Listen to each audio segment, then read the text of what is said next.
एक व्यस्त महानगर के हृदय में, जहां गगनचुंबी इमारतें बादलों को छूती थीं और सड़कों पर कभी न खत्म होने वाली गाड़ियों की भीड़ रहती थी, एक गुमनाम सा पुस्तकालय छिपा हुआ था। यह पुस्तकालय बाहर से बिल्कुल साधारण दिखता था, लेकिन इसके अंदर एक रहस्य छुपा हुआ था।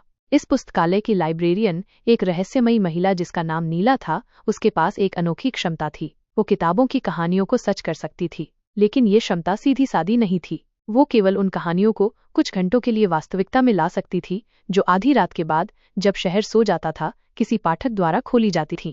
एक रात एक अकेला और जिज्ञासु लड़का, जिसका नाम आर्यन था, गलती से आधी रात के बाद पुस्तकालय में बंद हो गया।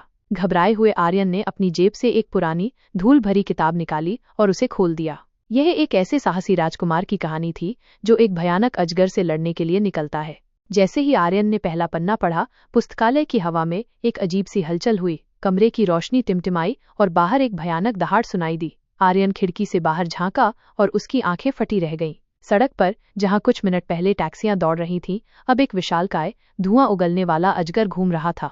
डर और रोमांच से भरा हुआ आर्यन पीछे हट गया। तभी पुस्तकालय के दरवाजे खुले और नीला अंदर आई। उसकी आंखों में चिंता थी, लेकिन चेहरे पर शांति थी। तुमने आधी रात के बाद किताब खोली? उसने पूछा। आर्यन ने हाँ में सिर हिलाया। तो अब कहानी सच हो गई है। यह अजगर केवल सुबह तक रहेगा, जब पहली किरणें फूटेंगी, लेकिन इस बीच शहर खतरे में है। नीला ने आर्यन को बताया कि हर रात जब कोई पाठक आधी रात के बाद कोई किताब खोलता है, तो उस कहानी के पात्र और घटनाएं कुछ घंटों के लिए असली हो जाती हैं। भूत, परियां, जादुई जीव, सब कुछ समय के लिए शहर की सड़कों पर घूम सकता है। आर्यन, जो हमेशा से रोमांच का शौकीन था, अब इस असाधारण स्थिति का हिस्सा बन गया था। नीला और आर्यन को मिलकर काम करना था, ताकि राजकुमार और अजगर की कहानी से शहर को कोई नुकसान न पहुंचे। उन्होंने पुस्तकालय की अन्य किताबों का इस्तेमाल किया। एक किताब से उन्होंने राजकुमार के लिए जादुई तलवार खोजी, जो पुस्तकालय के एक गुप्त कमरे में छिपी थी। दूसरी किताब से उन्होंने अजगर को भ्रमित करने के लिए धुएं का बादल बनाया।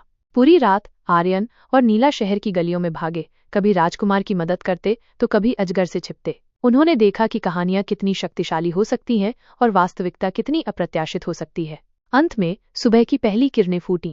अजगर धीरे धीरे धुएं के बादल में बदल गया और गायब हो गया। राजकुमार भी हवा में विलीन हो गया, जैसे वो कभी था ही नहीं। शहर फिर से सामान्य हो गया, जैसे रात में कुछ हुआ ही न हो। आर्यन पुस्तकालय में नीला के साथ खड़ा था, थका हुआ लेकिन उत्साहित। उसने एक ऐसी रात बिताई थी जिसे वो कभी नहीं भूलेगा। नीला ने मुस्कुराते हुए कहा, किताबें केवल पढ़ने के लिए नहीं होती आर्यन, कभी कभी वे हमें अविश्वसनीय दुनिया दिखा सकती हैं। उस रात के बाद आर्यन अक्सर पुस्तकालय जाता था, लेकिन उसने कभी आधी रात के बाद कोई किताब नहीं खोली। वो जानता था कि कहानियों में जादू होता है, लेकिन कुछ जादू को किताबों के पन्नों में ही रहने देना बेहतर होता है।